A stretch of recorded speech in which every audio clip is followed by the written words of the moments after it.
하나님 말씀 에스라 7장 11절에서 28절까지의 말씀입니다.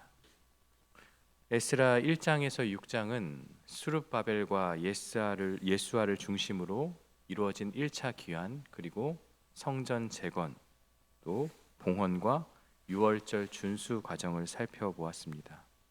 이제 7장부터는 두 번째 바벨론 포로 귀환과 또 그 중심에는 에스라가 있는데요. 에스라의 어떤 개혁의 과정들이 본문에 기록되어 있습니다.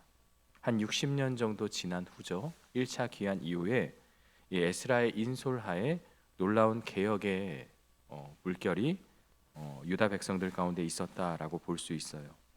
오늘 본문은 에스라에 대한 소개가 7장의 전반부에 먼저 나오게 되고요. 이제 이후로는 아닥사스다 왕이 내린 조서가 등장하고 있습니다. 한편으로는 조금 이 사람이 이방 나라의 왕이 맞는가라는 것이 의심될 정도로 너무나도 하나님의 뜻에 맞는 그러한 일들을 감행하고 있어서 우리가 지금까지 역대하를 통해서 본 유다와 이스라엘 왕들과 오히려 비교될 정도로 엄청난 그러한 내용들이 오늘 성경 가운데 기록되어 있습니다. 그러나 우리는 이 모든 것이 우연이 아니라 하나님의 보이지 않는 손이 이방 왕의 마음을 움직이셔서 그로 하여금 유다 백성들을 도운 것이다라고 생각해 볼 수가 있는 것이죠.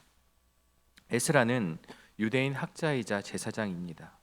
그는 이 바사 제국 페르시아의 관료로서 성공적인 삶을 살고 있었지만 그의 마음은 하나님의 율법을 향한 열정으로 가득했습니다. 나는 관료이기 때문에 나만 잘 살아야 돼라는 그런 것이 아니라 하나님의 백성들을 향한 진실한 마음이 그의 마음에 담겨 있었고, 하나님은 그의 마음을 함께 움직여 주셔서 유다 백성들의 놀라운 신앙의 개혁이 이루어지는 것을 우리는 보게 되어집니다. 아닥사스다 왕이 내린 조서는 아람어로 기록된 역사적인 사료입니다. 에스라의 사명을 전폭적으로 지원하겠다는 공식적인 위임장인데요.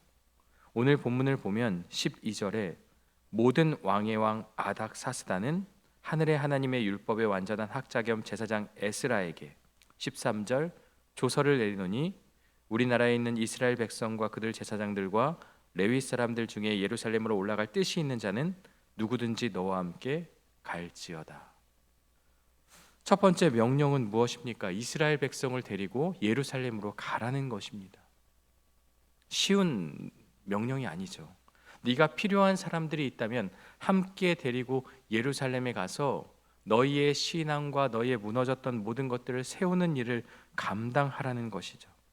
그러면서 14절에 너는 내 손에 있는 내 하나님의 율법을 따라, 지금 계속해서 이방 왕이 내 하나님의 율법을 따라, 하나님이라는 것을 계속 언급하면서 이들에게 지금 이야기하고 있는 것이죠. 유다와 예루살렘의 형편을 살피기 위하여 왕과 7 자문관의 보냄을 받았으니, 여기에 이제 예루살렘의 형편을 살핀다. 이 살피라는 말은요, 단순히 시찰하고 방문하는 정도가 아니죠. 하나님의 율법이 잘 지켜지고 있는지 가서 보고 그것을 지도하라는 그런 뜻이 담겨 있습니다. 그냥 가서 점검만 하라는 게 아니라 하나님의 율법을 잘 지키고 있는지 그들을 함께 살펴보라는 것이죠. 그러면서 이 권한만 준 게 아니라요, 물질적인 지원도 함께 했는데요. 15절과 16절에 보면 왕과 자문관들이 먼저 예물을 드리고 바벨론 전역에서 모금을 하게 됩니다. 그래서 이 돈을 어떻게 쓰느냐, 하나님을 위해서 쓰라고 그렇게 허락을 하죠. 17절을 보면 그들의 돈으로 수송아지와 숫양과 어린 양과 그 소재와 그 전제의 물품을 신속히 사서 예루살렘 내 하나님의 성전 제단 위에 드리고, 그 모은 돈으로 무엇을 하냐면 제사에 필요한 물품들, 그러니까 제물을 사서 하나님께 드리라는 것입니다. 이방 왕의 입에서 하나님을 향한 제사를 언급하고 있고 그 재정마저 그들이 채워주고 있는 사실을 우리에게 지금 보여주고 있는 거예요. 그러면서 18절에 그 나머지 은금은 너와 너의 형제가 좋게 여기는 일에 너희 하나님의 뜻을 따라 쓰라라고 명령합니다. 남은 재물들도 너희 마음대로 쓰되 하나님께서 원하시는 대로 하나님의 뜻을 따라 그 재정들을 쓰라고 지원하고 있습니다. 사람을 데려가라고 했고요, 살피라고 했습니다. 그리고 물질적인 재정마저도 지원하면서 이제 에스라를 통해서 유다 백성들을 향한 영적인 개혁, 그들의 신앙에 대한 결단을 가서 행하고 지키라고 그러한 명령을 조서에 담아서 내리고 있는 것입니다. 우리가 이전에 봉헌식에서 아닥사스다 왕이 언급된 것을 보았습니다. 어째서 아닥사스다 왕이 언급됐을까라는 의문이 여기서 풀리는 거죠. 이후에 일어난 일이지만 그 봉헌식에 아닥사스다를 언급하면서 이 에스라를 쓴 역사가는 이것이 무엇인지를 분명하게 보여주고 있는 것이죠. 이방 왕마저도 하나님께서 사용하신다. 이제는 성전 재건이 아니라 그들의 마음의 성전, 하나님을 향한 마음과 그 율법을 향한 돌이킴, 그리고 그들의 신앙의 개혁을 위해서 하나님께서 이방 왕을 사용하셔서 역사하여 주셨다는 사실을 우리에게 말씀하고 있습니다. 더 놀라운 건 20절부터 22절이에요. 간단하게 정리하면 경비가 부족하면 국고에서 가져다 쓰라고 그렇게 명령합니다. 너희가 그런 일들을 감당하다가 경비가 부족하면 더 내가 내어주겠다.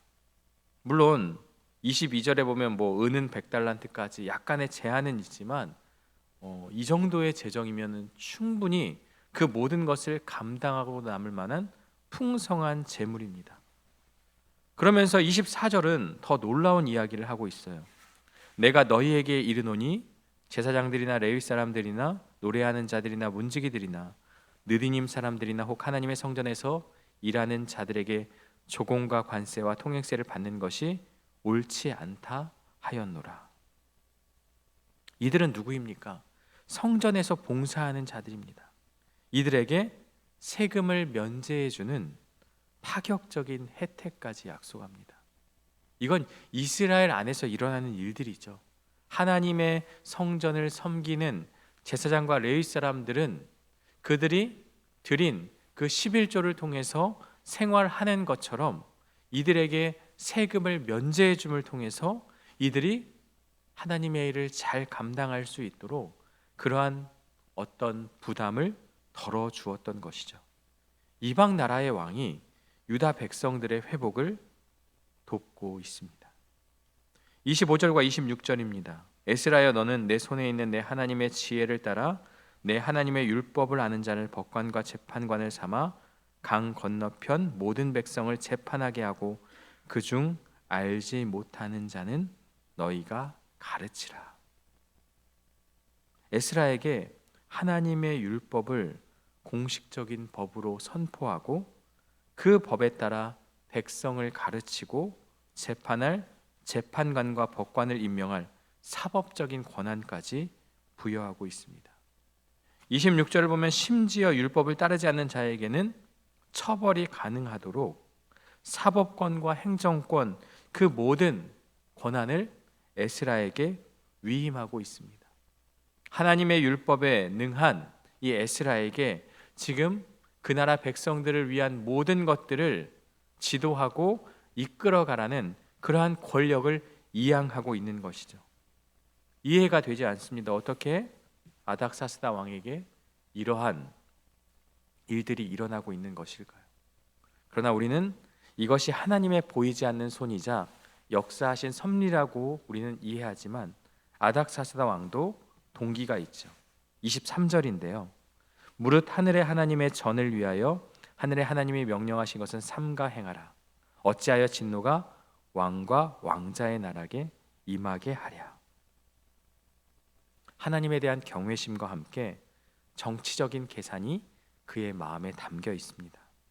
역사적 기록에 따르면 아닥사스다 왕의 초기는 매우 불안정했습니다. 이집트에서 대대적인 반란이 일어나 제국 전체를 뒤흔들고 있었습니다. 유다는 그 이집트와 매우 인접했기 때문에 이 지역을 안정시켜서 그 국경을 굳건히 하려는 정치적 목적이 있었던 것입니다. 그런데 중요한 것은 이러한 세속적인 동기마저도 하나님은 유다 백성들을 회복시키시고 하나님의 일을 이루고자 하는 그러한 도구로 사용하셨다라는 것에 있습니다. 우리의 삶에 있어서 일어나는 일들 중에 우연처럼 보이는 일들이 있습니다. 내가 뭔가를 하지 않았는데도 하나님께서 도우시고 섭리하심을 우리는 후에 알지만 그 순간에는 어째서 일어난 일이 이렇게 일어난 일이 보이셨는지 우리가 깨닫지 못하고 그냥 넘어갈 때가 있는데요. 하나님은 이렇게 역사하실 수 있는 분이다라는 것을 이 에스라서의 말씀은 우리에게 보여주고 있습니다. 왕은 자신의 나라를 위해서 조서를 내렸지만 그 조서가 하나님의 백성들을 회복시키는 일에 사용되었다는 것입니다. 온 세상을 다스리는 하나님의 주권이 이 이방 왕을 사용하시는 것을 통해서 보여지고 있는 것이죠. 왕의 조서가 기록된 아람어 본문은 26절에서 끝이 납니다. 27절부터는 에스라의 신앙 고백이 담긴 히브리어로 바뀌는데요. 이야기의 초점은 이제 아닥사스다가 아니라 여호와 하나님께 있습니다. 지금 에스라는 이 모든 일이 이루어진 것에 있어서 자신의 능력과 자신의 어떤 자신의 지식으로 이루어진 것이 아니라 바로 여호와 하나님께서 함께 하심이라는 신앙 고백으로 오늘 7장을 마치게 되는데요. 먼저 27절을 보면 우리 조상들의 하나님 여호와를 송축할지어다 그가 왕의 마음에 예루살렘 여호와의 성전을 아름답게 할 뜻을 두시고, 에스라의 첫 마디는 모든 영광을 하나님께 돌리는 것에 있습니다. 왕의 조서라는 그 현상 너머의 본질이 무엇이냐? 이는 여호와 하나님이 우리와 함께 하심 때문이다. 특별히 여기에 아름답게 할 뜻이라는 단어가 있습니다. 이 아름답게라는 단어는 영화롭게 하다, 영광을 돌리게 하다라는 뜻이 있습니다. 그저 이 성전을 외향적으로 아름답게 하는 이것이 아니라 하나님을 영화롭게 하는 그 뜻이 이 단어 가운데 담겨 있습니다. 이것은 무엇입니까? 모든 일의 시작과 끝이 하나님께 영광을 돌리는 것이 되어야 한다라는 것. 지금 내가 하나님을 찬양하고 찬송하는 것은 하나님께서 이 모든 것을 이루시고 처음부터 끝까지 역사하셨기 때문에, 그래서 나는 여호와 하나님을 찬양한다라는 고백으로 그는 이 모든 일에 영광을 하나님께 돌리고 있습니다. 그러면서 28절에 무엇이라고 기록되어 있습니까? 또 나로 왕과 그의 보좌관들 앞과 왕의 권세에 있는 모든 방백의 앞에서 은혜를 얻게 하셨도다. 여기에 이 은혜가 무엇이냐면 바로 헤세드입니다. 헤세드는 자격 없는 자에게 주어지는 하나님의 은혜입니다. 내가 이 모든 은혜를 받을 만한 자격이 없고 내가 그러한 일도 하지 않았지만 일방적인 하나님의 은혜가 그들 가운데 임한 것이죠. 이 헤세드는 하나님의 언약에 기초한 자기 백성에게 주시는 하나님의 놀라운 사랑과 자비입니다. 하나님께서 이 유다 백성들 돌아온 귀한 자들을 기억하시고 그들의 고통과 슬픔을 아시고 먼저는 성전을 건축하게 하셨고, 그리고 이제는 그들의 마음 속에 마음의 성전, 즉 하나님을 향한 마음을 회복시키시기 위해서 은혜를 통하여서 이방 나라의 왕까지 움직여 주셨다는 것을 우리에게 말씀하고 있습니다. 그러면서 그의 마지막 고백은 매우 놀라운데요. 내 하나님 여호와의 손이 내 위에 있으므로 내가 힘을 얻어 이스라엘 중에 우두머리들을 모아 나와 함께 올라오게 하였노라. 내가 내 하나님 여호와의 손이 내 위에 있다. 내가 힘을 얻는 그 힘의 원천이 나와 함께하고 있는 여호와의 손이다. 비록 보이지 않는 손처럼 보이지만, 그러나 하나님은 순간순간마다 유다 백성들과 함께하였고 지금 이 순간에 역사하고 있는 것임을 고백하고 있습니다. 여호와의 손이 나와 함께 하신다는 확신이야말로 사명을 감당할 담대함과 능력의 원천이 되는 것입니다. 오늘 우리의 삶을 돌아보면 하나님은 우리의 예상을 뛰어넘는 방식으로 위대한 일을 이루십니다. 그렇다면 우리에게 필요한 것은 그분의 도우심을 믿고 주어진 사명을 감당하는 것밖에 없습니다. 내가 내 힘으로, 내 능력으로 감당하는 것이 아니기에 여호와 하나님의 손이 나와 함께 하고 있음으로라는 확신, 바로 그것을 오늘 우리에게 말씀하고 있는 것입니다. 우리의 삶에 일어나는 어떤 좋은 일, 뜻밖의 도움, 어떤 성공은 내가 운이 좋거나 어떤 나의 능력이 아니라 하나님께서 모든 것을 다스리시고 그것까지 움직이신 하나님의 섭리의 결과임을 인정해야 합니다. 오늘 우리의 삶 속에서 때로는 보이지 않지만 역사하시는 하나님의 손이 있습니다. 우리는 우연히 일어난 것도 아니고요. 어떤 내가 잘해서 어떤 그것에 대한 결과로서 이어지는 것도 아닙니다. 하나님께서 나와 함께 하시기 때문에 이루어지는 일들이 있지만 우리는 차마 그것을 인식하지 못하고 어느 정도 시간이 지난 뒤에 깨달을 때가 있습니다. 그때 우리의 고백은 무엇이 되어야 합니까? 이 에스라의 고백처럼 처음부터 끝까지 여호와 하나님이 나와 함께 하셨다라는 고백, 여호와를 송축하는 그 고백으로 나아갈 때 바로 그것이 바른 신앙인의 모습이다라는 것을 우리에게 말씀하고 있습니다. 바로 헤세드의 사랑, 자격 없는 자이지만 그들 안에 역사하셨던 그 하나님이 오늘 우리의 삶 가운데도 헤세드의 그 하나님이 역사하고 있다는 것을 우리는 고백해야 하는 것입니다. 그리고 가장 중요한 것은요, 바로 28절에 나와 있는 것처럼 내 하나님 여호와의 손이 내 위에 있으므로 내가 힘을 얻어. 우리가 힘을 얻고 하나님의 일을 감당할 수 있는 것은요, 여호와의 손이 우리와 함께 하고 있기 때문입니다. 우리의 지식과 우리의 지혜와 우리의 능력은 이것들을 감당할 수 있는 힘이 안 됩니다. 우리는 부족하고 연약하고 시대의 흐름, 변하는 세상에 우리는 어떻게 맞춰갈 수 없는, 내가 생각하는 것보다 더 빠르게 변해가는 이 시대 속에서 우리가 믿고 의지할 것은 인공지능과 어떤 물질과 어떤 시대적인 유행과 흐름이 아니라 변하지 않는 하나님의 말씀이어야 함을 우리에게 가르쳐주고 있어요. 변하는 세상에서 그것에 우리가 움직여지는 것이 아니라 결코 변하지 않는 절대 진리인 하나님의 말씀 위에 바르게 설 때 우리는 이 땅 가운데서 우리에게 주어진 사명을 감당할 수 있습니다. 이 하나님의 보이지 않는 선한 손이 지금도 저와 여러분들 위해 함께 하고 있음을 믿으시기 바랍니다. 우리의 계획과 우리의 재정, 우리의 인맥을 통해서 우리가 무엇을 감당하는 것이 아니라 지금도 살아계셔서 세상을 움직이시고 교회를 세우시며 말씀을 이루시는 하나님의 선한 손을 의지하는 저와 여러분들 되시기를 주님의 이름으로 축원합니다. 함께 기도하겠습니다. 하나님 아버지 감사합니다. 오늘 에스라서 7장의 말씀을 통해서 하나님의 놀라우신 섭리를 발견하게 됩니다. 아닥사스다 왕의 조서를 통해서 보이지 않는 그 하나님의 손이 어떻게 역사하는지를 깨닫게 됩니다.